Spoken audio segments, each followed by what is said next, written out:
Primeira Epístola de João, capítulo 2, de 7 a 11. A palavra do nosso Deus assim nos diz: Amados, não vos escrevo um mandamento novo, senão um mandamento antigo, o qual desde o princípio tivestes. Esse mandamento antigo é a palavra que ouvistes. Todavia, vos escrevo um novo mandamento, aquilo que é verdadeiro nele e em vós, porque as trevas se vão dissipando e a verdadeira luz já brilha. Aquele que diz estar na luz e odeia a seu irmão, até agora está nas trevas. Aquele que ama a seu irmão permanece na luz, e nele não há nenhum tropeço. Aquele, porém, que odeia a seu irmão está nas trevas, e anda nas trevas, e não sabe para onde vai, porque as trevas lhe cegaram os olhos. Bondoso Deus, dá-nos a graça de termos os nossos olhos abertos e não cegados. E trata o nosso coração na noite desse dia, pela tua lei que é antiga e pelo teu mandamento que é novo. Assim nós te imploramos em Cristo Jesus. Amém. Amém. Irmãos, dos grandes problemas que a igreja evangélica vive nos nossos dias, esse desejo constante por algo novo. Há sempre um jargão gospel que deixa essa ideia no ar. E você vai ouvir isso todos os dias. É só procurar. Ligue numa rádio evangélica dessa cidade, deixe o Spotify ou o YouTube ligados em algum canal de igrejas evangélicas que não têm firmeza doutrinária e não têm tido o privilégio de profundidade bíblica. E sempre se buscará o novo. Hoje, na hora do almoço, conversando com os nossos queridos Léo e Adelise, falávamos sobre essa questão do que se chama hoje de ou seja, novo pentecostalismo. Há 30 anos atrás, ou 40 talvez, e eu sempre me lembro da piada que colocam na internet nos dias de hoje, quando falam 30 anos atrás, eu penso que isso foi nos anos 70, e descubro nos dias de hoje que isso é dos anos 90, e me sinto muito velho. Há mais de 40 anos, na verdade, um grupo de homens que eram pastores novos, jovens, líderes de algumas igrejas pentecostais mais tradicionais, romperam com essas tradições pentecostais antigas e criaram igrejas novas. E ali houve algo chamado neopentecostalismo. A ideia de criar uma igreja com tradições e que conceitos doutrinários de uma mescla de catolicismo romano com umbanda e espiritismo, mas vestir essas práticas com o linguajar do povo evangélico, principalmente com o linguajar pentecostal brasileiro. Surgiram então essas igrejas que nós hoje sabemos com clareza que são seitas, como a Igreja Universal do Reino de Deus, a Igreja Mundial, a Internacional e por aí vai. Quanto mais amplo for o nome, maior e mais famoso se torna essa igreja. O rompimento inicial foi de R.R. Soares com o seu cunhado, e ele então, Edir Macedo, expulsa R.R. Soares da sua igreja, a Universal do Reino de Deus, e R.R. Soares funda então a Igreja Internacional da Graça. Anos se passam e um obreiro rompe com a liderança de R.R. Soares, da Igreja Internacional da Graça, e é expulso dessa igreja e cria sua própria igreja, a Igreja Mundial, e eu já não lembro mais a continuidade, o resto do nome dessa igreja, do apóstolo, do pseudo-apóstolo, do falso profeta Valdomiro Santiago. Essas igrejas, então, trazem no seu coração essa nomenclatura neo, e o nome neopentecostal se populariza no meio brasileiro. Hoje em dia, nós chamamos várias outras igrejas de neopentecostais, mas elas não têm uma relação direta com este movimento iniciado no fim dos anos 70 por Edir Macedo e outros.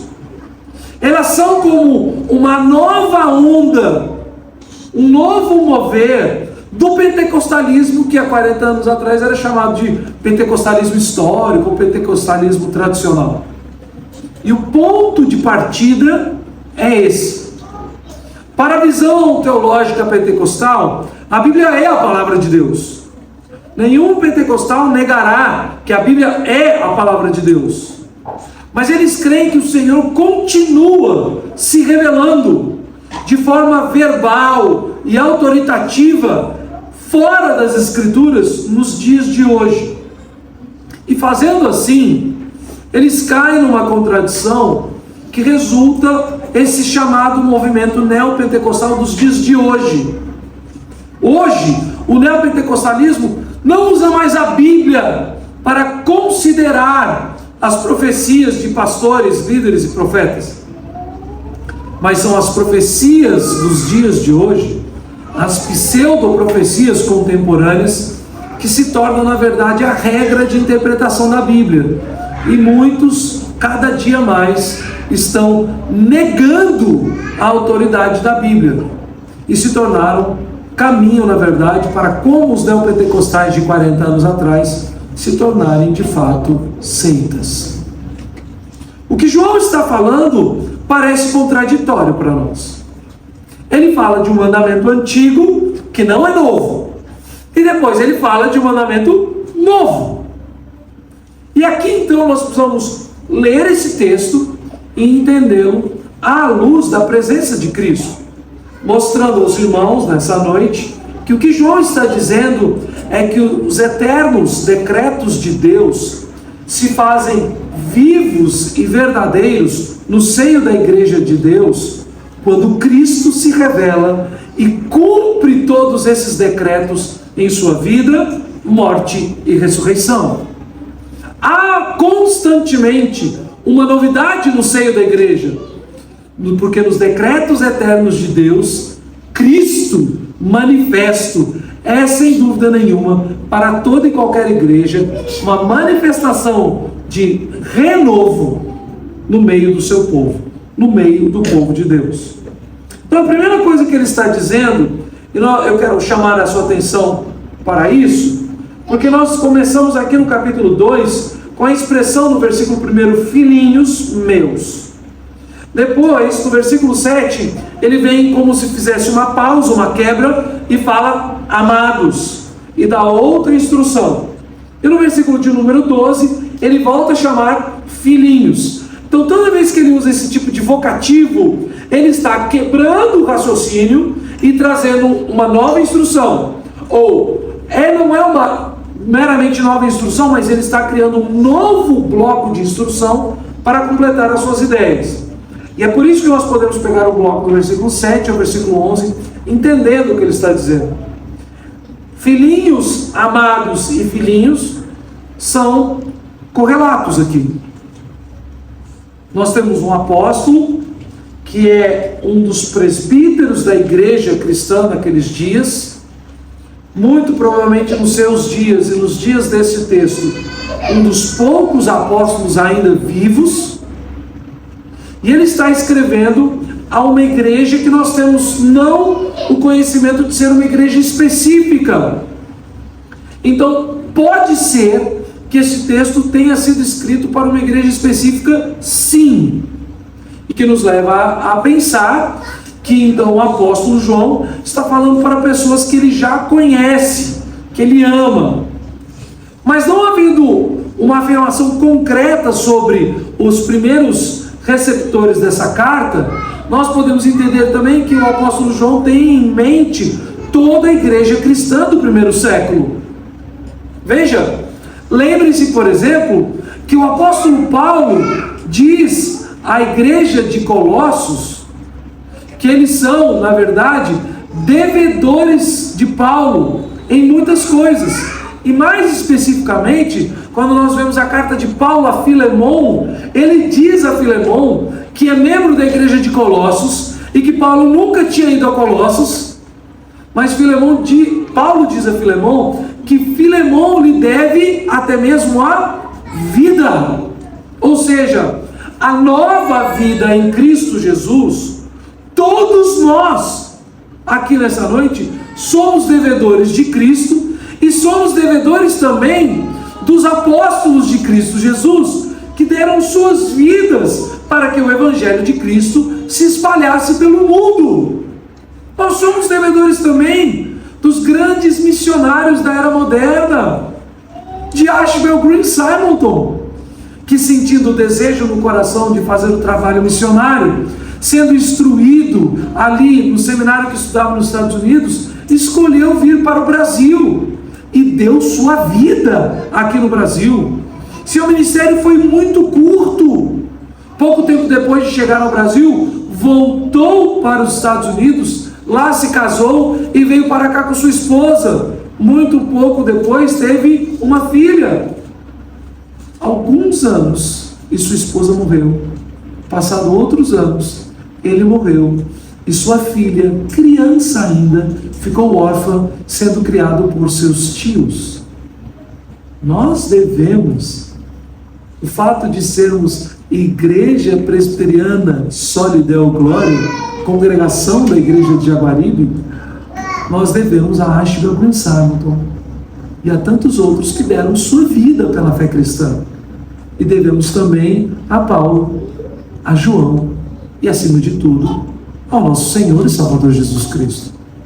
Então, nesse sentido, a qualquer pessoa que receba a carta de João naqueles primeiros dias, João poderia tratá-los como filhinhos, como amados, porque foi pelo ensino de todos os apóstolos, inclusive João, que aquelas pessoas que estavam recebendo essa carta eram de fato crentes, seus filhos na fé, amados no seu coração. Que privilégio é para qualquer pessoa dizer: eu preguei para fulano, discipulei essa pessoa e ele ou ela veio se tornar um crente no Senhor Jesus. Isso é uma joia preciosa. Então, com todo esse cuidado e amor, o apóstolo João quer mostrar a correlação entre toda a lei do Antigo Testamento e toda a doutrina do Novo Testamento. E como a única novidade que existe entre esses dois termos, Antigo e Novo Testamento, é o Cristo que se encarnou, que morreu e ressuscitou. Para aqueles dias, então, parecia que o cristianismo seria para aqueles homens, para aquela igreja, uma revolução doutrinária, uma revolução teológica. E isso era que os gnósticos, que nós já citamos aqui nos outros domingos, propunham à igreja. Vejam, preste bem atenção. Você quer se dizer cristão, mas ainda apegado à lei do Antigo Testamento.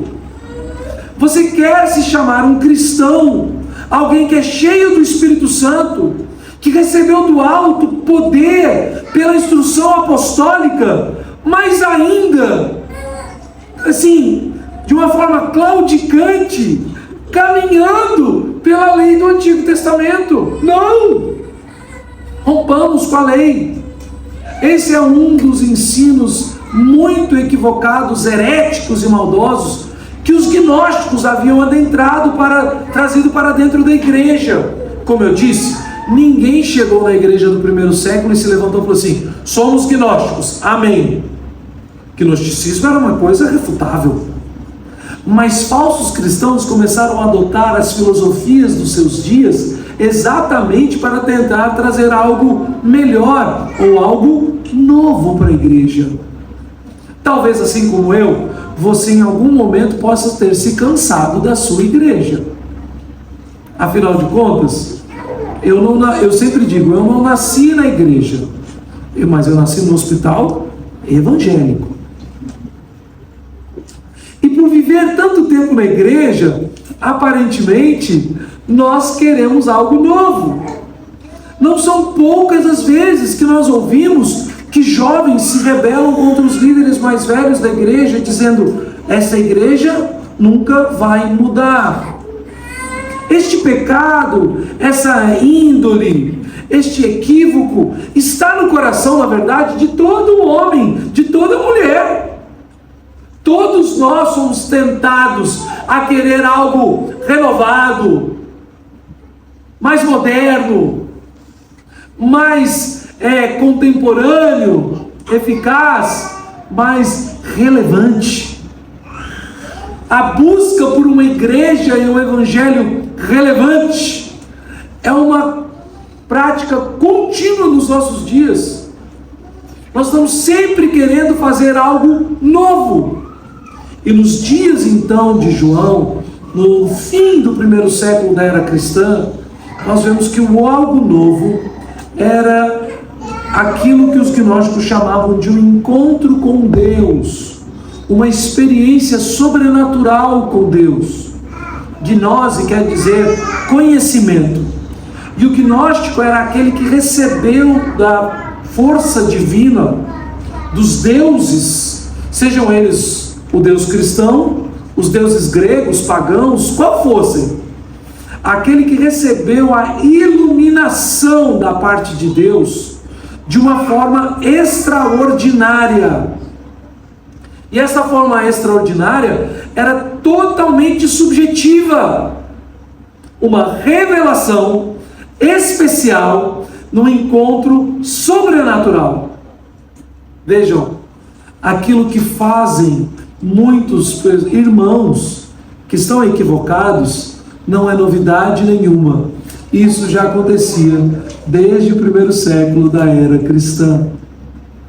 A igreja não pode se apegar a esta lei, ao texto.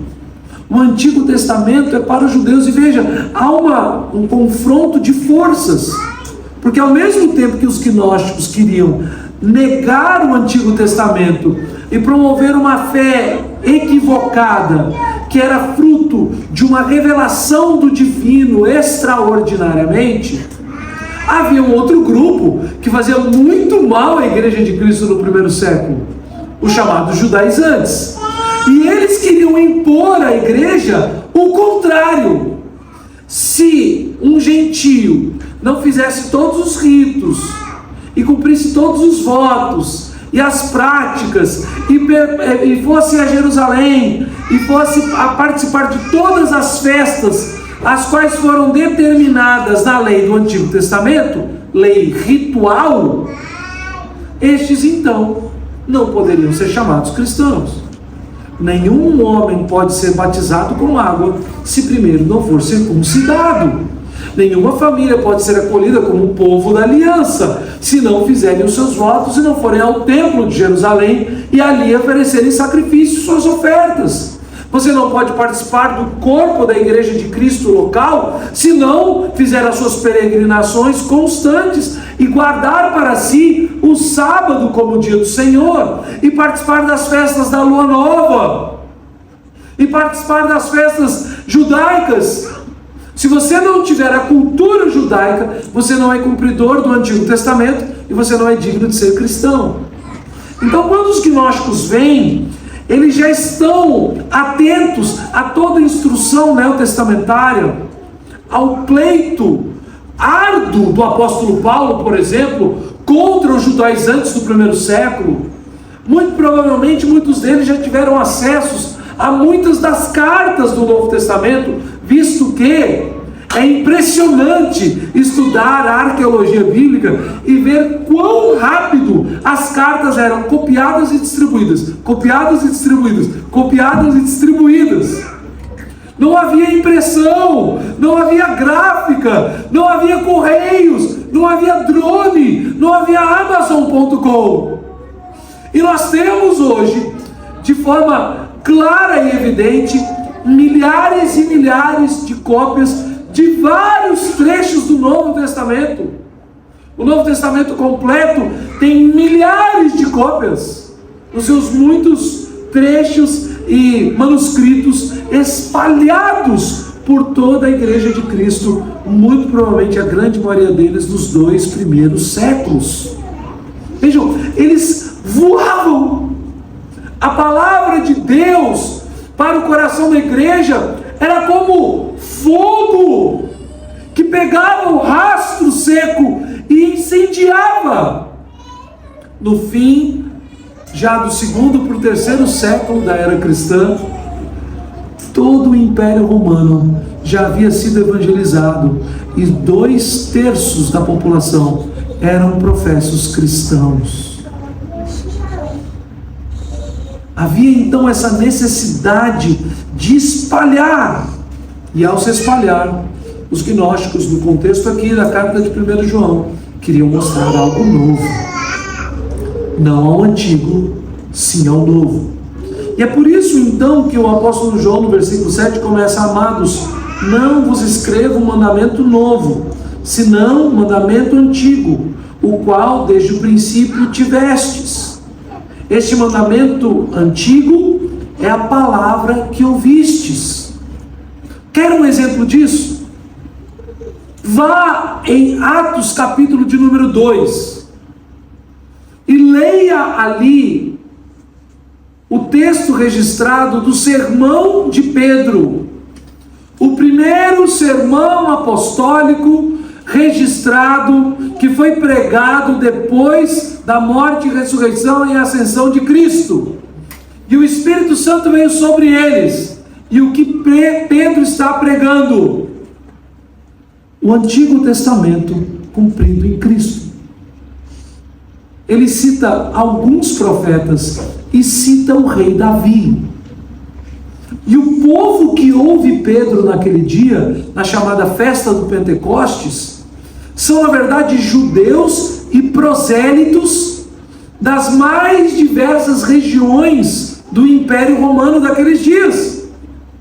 Muitos ali que conheciam perfeitamente a lei de Deus, ouvem da boca dos galileus as maravilhas do Deus de Israel e ficam maravilhados.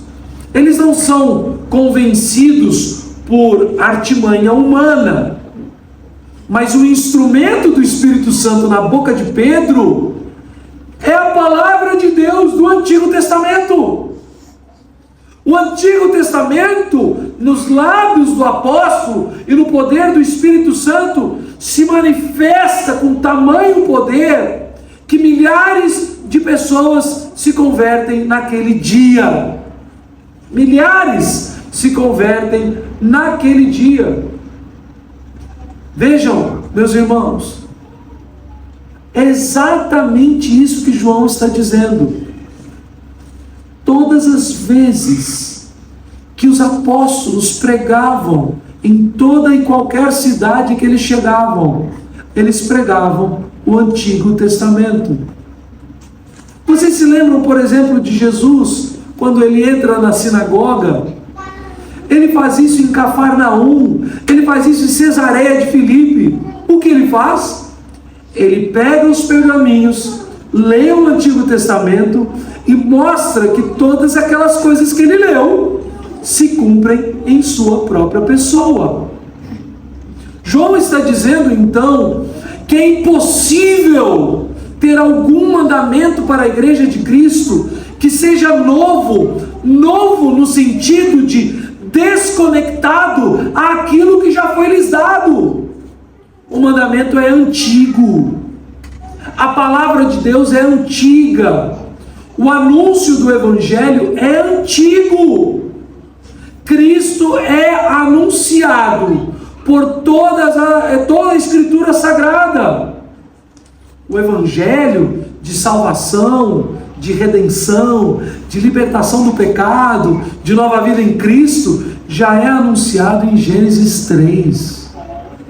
Quando, ao condenar homem e mulher por causa do pecado da desobediência a Deus, ele diz que o filho da mulher viria para pisar a cabeça da serpente e que haveria inimizade constante entre a descendência da serpente e o descendente da mulher.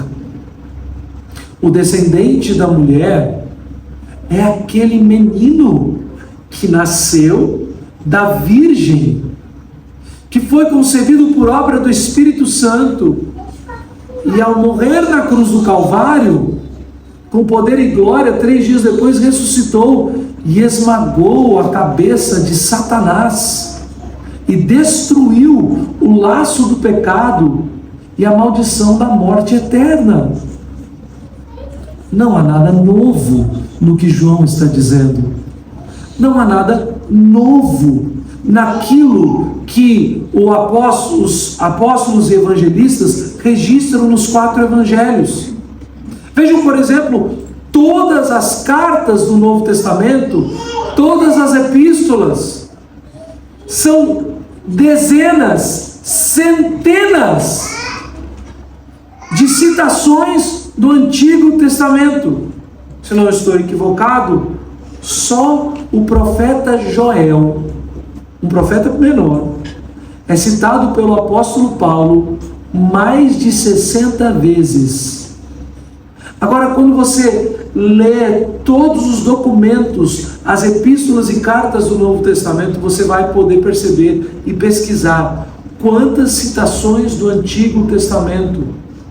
Na verdade, as citações intratestamentárias e as citações intratextuais, que são um texto do Antigo Testamento citando outro texto, um profeta citando os Salmos, o Novo Testamento citando o Antigo Testamento, o livro do Apocalipse revisitando diversos textos de Daniel e de vários outros profetas, são milhares de citações intratextuais, intertestamentárias, milhares e milhares de citações.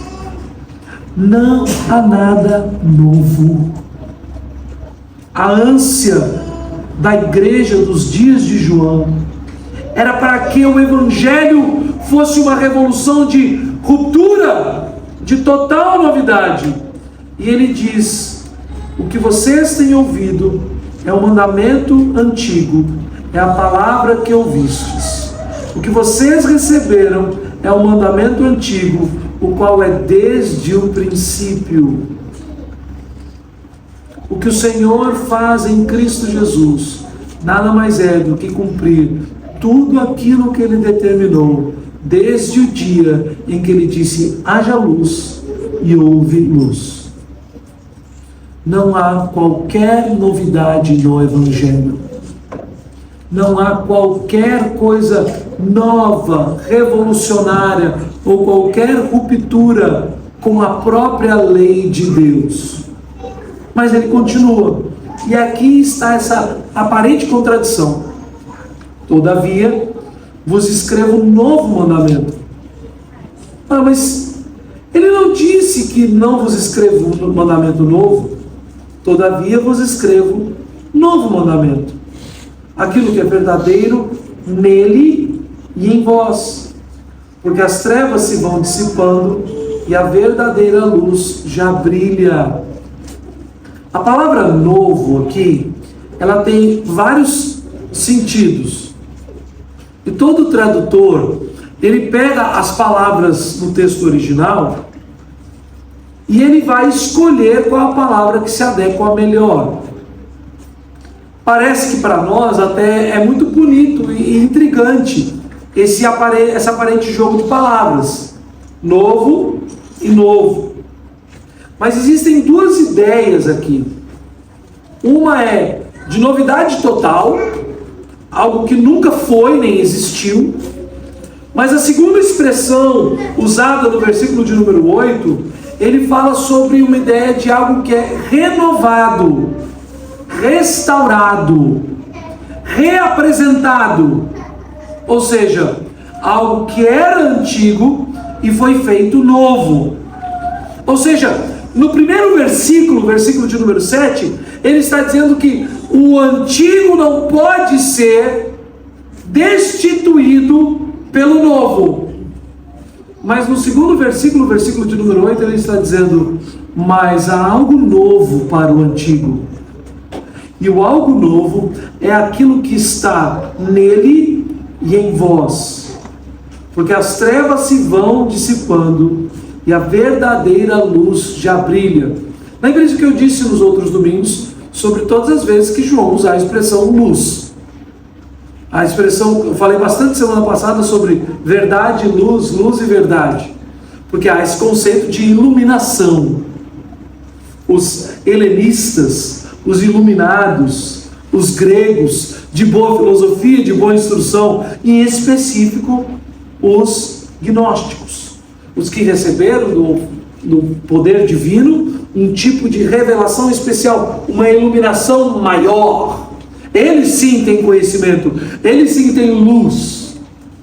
E aqui então, o apóstolo João está dizendo que a única coisa que se faz nova e que renova a lei do Antigo Testamento é a presença de Cristo e de sua igreja, nele e em vós. Nele e em Cristo e em vós, os leitores da carta, o povo de Deus, a igreja de Cristo. Um mistério, como diz o apóstolo Paulo, que foi escondido das gerações, mas foi revelado por Cristo Jesus, de fazer com que a igreja de Cristo Jesus seja o povo de Deus. Há algo novo sim na história, que os antigos não entenderam. Que Cristo haveria de trazer iluminação sim do alto, pela sua palavra, a um povo que antes não era seu povo, aos gentios. Mas isso é antigo, é antiquíssimo.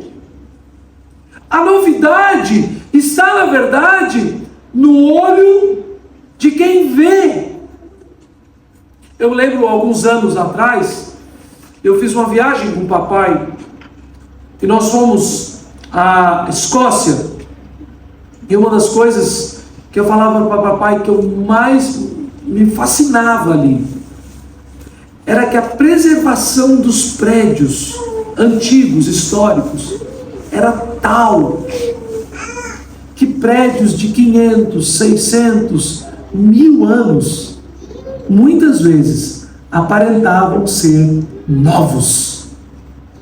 Eram perfeitamente preservados. É a coisa mais linda. Eu amo essa ideia do novo com o antigo, do antigo que parece novo. O antigo que tem aparência de novo é antigo. O antigo que não é cuidado é velho. Você sabe muito bem disso. É só ver o anúncio de carros. Tem carro velho, que vale pouco, mas carros antigos valem muito. O apóstolo João está dizendo então que há algo de renovável, de novo, naquilo que sempre esteve lá, que o povo não entendeu, que muitos dos antigos não entenderam. E como eu já citei, o apóstolo Paulo diz, principalmente na carta aos Efésios, que não foi revelado aos antigos, que a igreja de Cristo Jesus seria o povo de Deus, que a lei de Deus para Israel também se aplicaria aos gentios estrangeiros a Israel, que a obra de Deus e o Messias de Deus para o seu povo da aliança não fecharia a aliança, não terminaria a obra da aliança, mas expandiria a sua aliança para todos aqueles que professarem a sua fé em Cristo Jesus. É exatamente isso que João está dizendo. Ele está dizendo aquilo que é verdadeiro nele e em vós. E aí ele continua: porque as trevas se vão dissipando e a verdadeira luz já brilha. Ou seja, porque este mundo que se acha iluminado vai passando. Este mundo está em trevas. Este mundo jaz no maligno. A falácia agnóstica para a Igreja de Cristo não traz iluminação, ela traz sombras. Porque se eu preciso de revelações contemporâneas para continuar dando passos de fé, e se a palavra de Deus não me é suficiente e viva e completa, eu ainda estou tateando no escuro. Se a Bíblia não é somente ela, a palavra de Deus, e se não é pelas Escrituras, através da meditação, do estudo, da interpretação e da pregação, que o Espírito Santo de Deus traz novidade de vida no meio do seu povo, então nós não estamos em luz. Nós estamos de fato em trevas. Quando se busca excessivamente todo e qualquer tipo de luz externa às Escrituras, sejam em revelações pentecostais, sejam na iluminação dos sábios dos nossos dias. Pastores, entre aspas, tão sábios, tão inteligentes, que precisam rever a doutrina da criação para encaixar evolução. Precisam revisitar toda a doutrina e toda a história do apóstolo Paulo para encaixar aspectos culturais para os dias de hoje. Precisam rever e reinterpretar a pessoa de Jesus e o Evangelho de Jesus para se adequar à ciência dos nossos dias. Esses pastores, que são pastores, esses homens, que são meus irmãos em Cristo, com todo respeito, são todos tateando no escuro.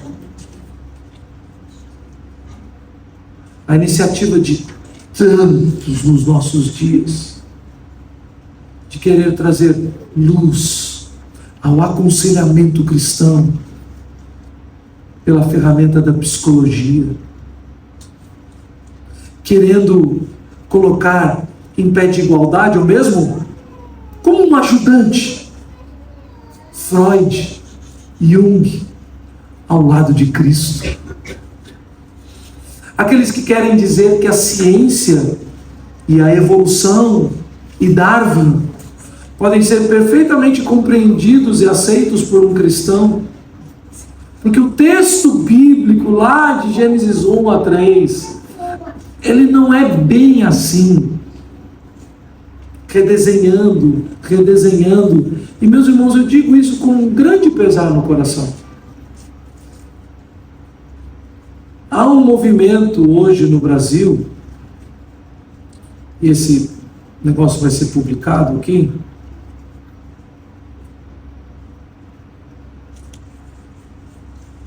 há um grande movimento que tem tomado conta do meio reformado, evangélico, e tem laçado as mentes principalmente de irmãos que têm vindo de igrejas renovadas, procurando o ensino mais reformado, e estão sendo laçados com toda a força por essas pessoas. Um instituto chamado ABC2 E eles promovem com todas as forças a ideia de que a ciência secular pode trazer luz ao entendimento bíblico. E eles são cristãos evolucionistas e promovem todo tipo de treinamento pastoral através de escola de psicologia. Meus irmãos, eu falo com pesar. Eu conheço alguns desses homens e eles são muito queridos ao meu coração. Lá em Belo Horizonte eram amigos de fato. Estava sempre com eles. Pessoas assim, maravilhosas, crentes.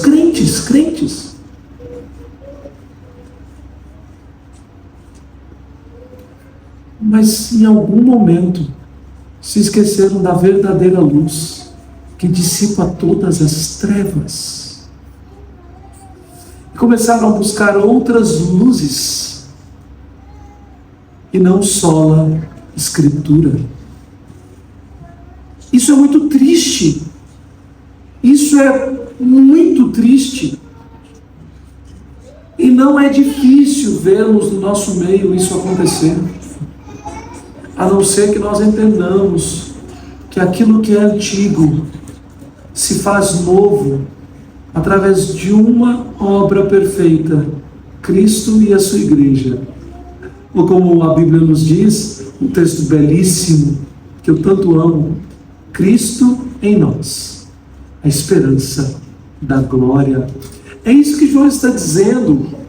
Ele está dizendo que aquilo que é novo nos seus dias é o fato de que tudo aquilo que Israel esperava está se revelando de fato na vida de gentios, chamados igreja, e que eles são um só, Israel e gentios, na fé em Cristo Jesus.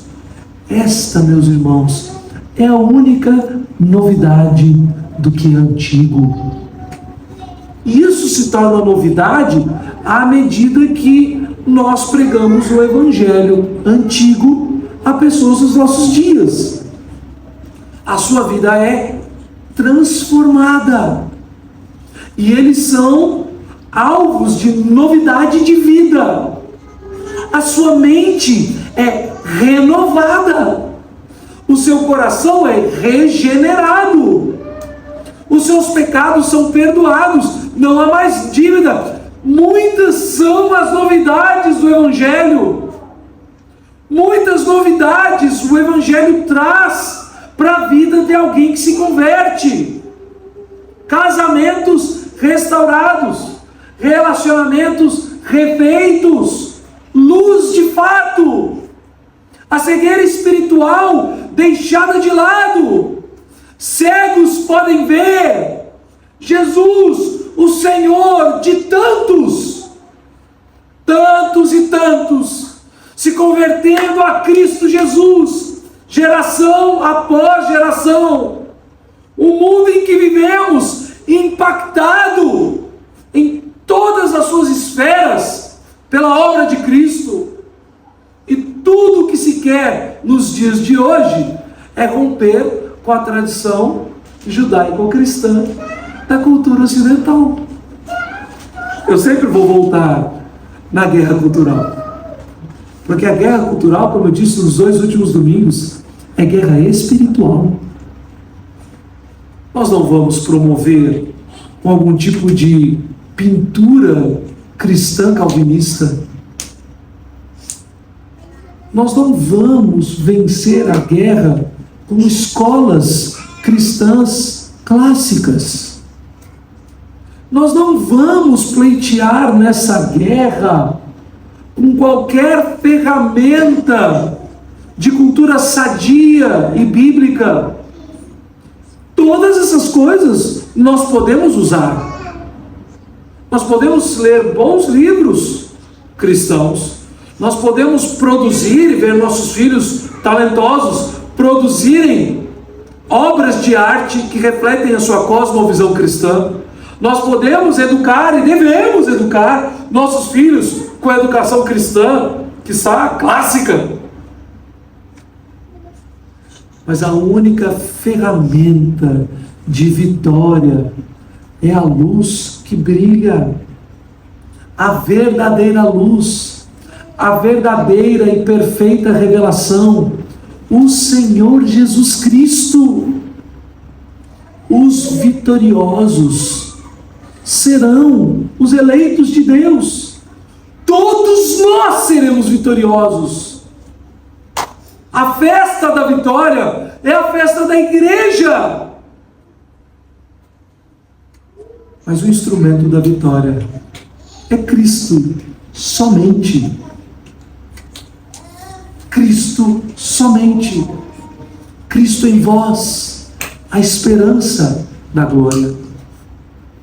E aí, então ele caminha para os versículos 9, 10 e 11.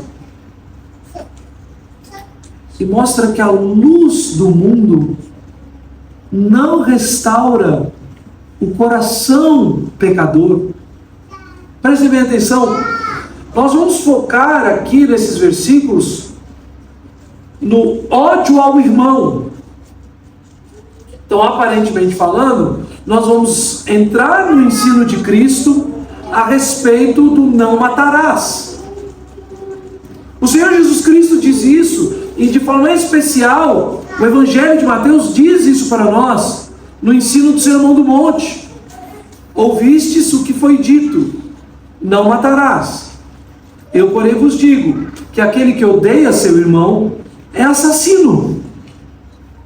O Senhor Jesus Cristo, ele não somente toma a lei antiga como verdade para os seus dias, mas ele mostra a implicação da lei.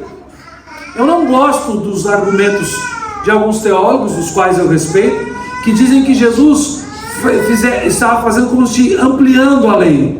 Não. Jesus não está ampliando a lei. Jesus está mostrando a implicação do coração na lei. A mesma lei, não alterada, muito menos negada. Ele está dizendo que a lei de Deus, ela fala do coração. Só que, na verdade, Jesus trata o não matarás no Evangelho de Mateus dessa forma, mas João está fazendo uma implicação maior a respeito do resumo da lei. E o resumo da lei, os irmãos bem sabem, é esse: amarás o Senhor teu Deus de todo o coração, de toda a tua alma, de todo o teu entendimento, com toda a tua força, e amarás o teu próximo como a ti mesmo. João está mostrando de uma forma muito prática que não há iluminação nenhuma naqueles que não manifestam, não vivenciam a graça e o amor revelados em Cristo. De que adianta revelações sobrenaturais, extra-bíblicas, que vão além do Evangelho de Jesus, como que se Jesus tivesse dado a uns ou outros algum tipo de evangelho plus. Mas esse tipo de revelação, ao invés de unidade, traz divisão na igreja, traz ruptura, traz ódio. Porque todo aquele que tem o seu coração inquieto contra a lei de Deus e quer romper contra ela, ele se torna, na verdade, inimigo de todo aquele que tem autoridade sobre ele, inimigo de todo aquele que é seu igual e honra a autoridade sobre ele. Simples. Todas as vezes que nós tivermos algum tipo de igreja revolucionária que rompe com as tradições e os paradigmas, no momento em que tradições e paradigmas forem criados no seio dessa igreja, e serão, não existe nada nesse mundo sem tradições e paradigmas. Nada. No momento em que forem criados tradições e paradigmas naquele grupo, pode ter certeza, um novo grupo se levantará contra aquelas tradições e paradigmas e romperá também. Eu vi isso de forma muito clara na nossa cidade. Um grupo de missionários veio trabalhar com a Igreja Presbiteriana do Brasil, com a nossa igreja local. 2, 3 anos depois, eles não aceitavam a estrutura de governo daquela igreja local, a nossa igreja. E resolveram ajudar um pastor que tinha uma visão mais parecida com a deles a plantar uma outra igreja presbiteriana. E romperam. E ali nessa igreja, então, eles criaram os seus paradigmas. Veio um outro pastor que aparentemente tinha a mesma visão que eles, mas quis ir mais além. Então aquele primeiro grupo que rompeu com a primeira igreja, rompeu com a segunda igreja. Mas quando eles romperam com cerca de 80 pessoas. E não demorou 6 meses para que os mais jovens daquele grupo de 80 pessoas criassem a sua igreja própria, com a sua linguagem própria, com os seus próprios tradições e paradigmas, e rompessem com aqueles missionários americanos. Hoje, essa igreja continua em Belo Horizonte, mas nunca de fato cresceu. E todo pastor que passou ali, querendo ensinar Bíblia, teologia bíblica, doutrina reformada, é de uma forma ou outra rejeitado pela igreja. Esse ciclo é natural a qualquer ser humano que quer romper com o antigo. Porque quando eu quero romper com o antigo, dizendo que a lei de Deus é antiga, eu, na verdade, desejo romper com Deus. E no momento que eu decido romper a minha aliança com Deus, e não dedico o meu coração, não entrego o meu coração a amar a Deus com toda a minha força, com todo o meu entendimento, imediatamente a ruptura seguinte será com o meu próximo. Então eu me digo extremamente iluminado, mas odeio o meu irmão. Eu me digo um profundo teólogo, mas estou em divisão com o meu irmão. Eu, na verdade, quero dizer que estou na luz, mas não amo o meu irmão. Na verdade, então, ando em trevas, não sei para onde vou, e sou cego por causa das trevas.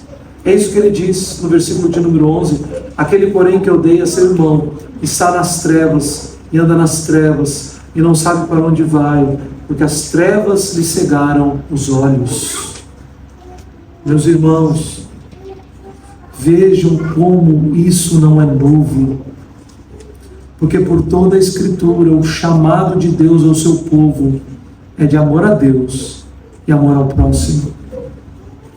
Esse é o chamado do Novo Testamento. Ele diz: se não amas, não conhece a Deus, porque Deus é amor. É o que nós vamos ver já no capítulo 4, no versículo 7 e 8 desta carta de João. O que vai mostrar verdadeiro discernimento espiritual da lei de Deus, verdadeiro conhecimento revelacional, o que nos vai autenticar como verdadeiramente sábios e perfeitos à luz de Deus, é a perfeita manifestação do amor de Deus no meio da igreja de Deus. Aqueles que tiveram um encontro real com Cristo, um encontro sobrenatural, eles amam. Como eu citei na semana passada a respeito do meu irmão, ele teve um encontro sobrenatural com Deus. Poucos instantes depois, ele estava no meu quarto, abraçado comigo, orando e pedindo perdão por ter me odiado tanto e me tratado tão mal por tantos anos, e abraçado, chorando, dizendo: eu te amo, meu irmão. Ele acabou de receber iluminação espiritual para a sua conversão. Ele estava se reconciliando com seu irmão de sangue, com o qual ele viveu uma vida quase inteira de divisão, de ódio, de briga, de dissensão. João está dizendo que a iluminação espiritual é mais simples aos olhos humanos do que parece. Porque aquele, ele diz aqui no versículo 10, que ama seu irmão, permanece na luz, e nele não há tropeço, nenhum tropeço. O mundo espera algo revolucionário, de primeira linha, avant-garde.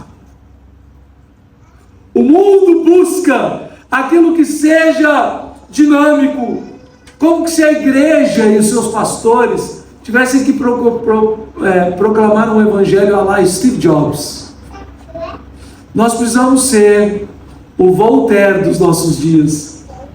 Nós precisamos ser algum tipo de Isaac Newton, Galileu Galilei.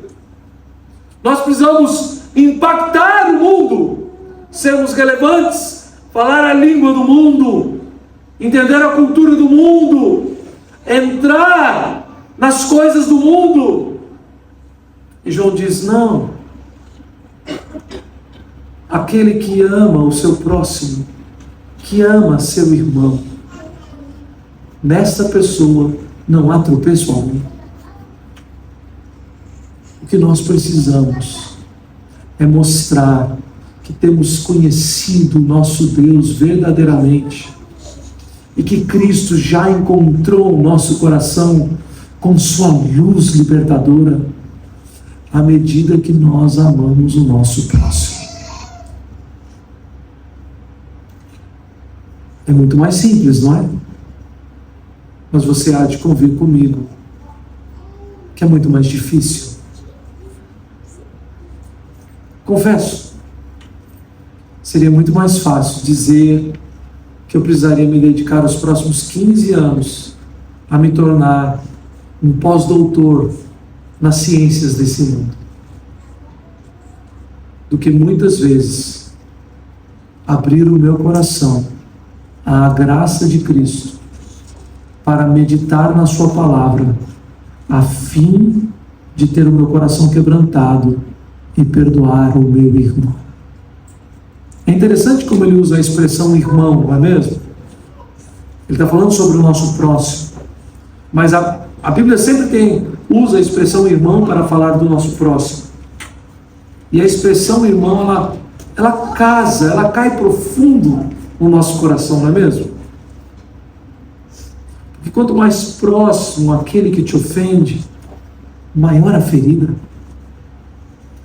Quanto mais amado aquele que te fere, maior a angústia e o rancor. Quanto maior a expectativa de amor dedicada a alguém, maior a frustração com a traição e o desamor deste alguém. E o apóstolo João, conduzido pelo Espírito de Deus, sabe muito bem que a igreja de Cristo está repleta de desilusões e desamores, de rupturas, de querelas, de cismas, porque o nosso coração naturalmente é inclinado a essas coisas. Ele diz a mim e a você nessa noite que a luz de Cristo vem sobre nós para que todas essas rupturas sejam desfeitas, para que todas as feridas sejam curadas, para que os laços sejam reatados. Tomaremos o primeiro passo? Quebrantaremos a nossa dura cerviz? Ou continuaremos nessa busca por iluminação teológica sem amor ao próximo? Meu irmão, preste bem atenção. Aquele, porém, que odeia seu irmão, está nas trevas, e anda nas trevas, e não sabe para onde vai, porque as trevas lhe cegaram os olhos. Que Deus tenha misericórdia de cada um de nós.